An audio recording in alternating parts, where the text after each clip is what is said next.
Welcome to the Pegasus solar training video for wire management.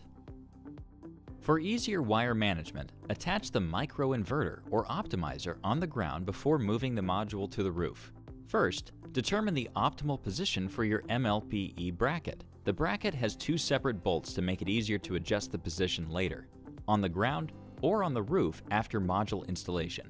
Next, using a 1/2-inch socket, secure the MLPE bracket to the frame of the module. Once the bracket is secured to the frame, attach the microinverter or optimizer using the same 1/2-inch socket. Remember to pull the barcode label before you install the panel. Next, braid the DC cables before plugging them in.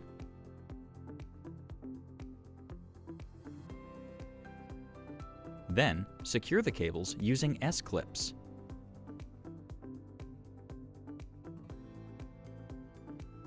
Run the trunk cable along the mounts before you drop the panel into place.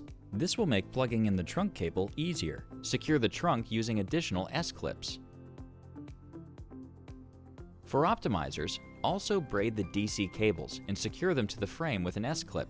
Then, plug the cables into the optimizer. Route the cables between the MLPE and the PV module to help support the cables upon installing the PV module on the roof. Next, use the S-clips to secure the optimizer's leads near the corners of the modules, so they can be quickly connected with adjacent modules on the roof. The module leads can also be used to support the optimizer's leads from sagging. Using these tips will make your wire management easier and help you have a better day on the job.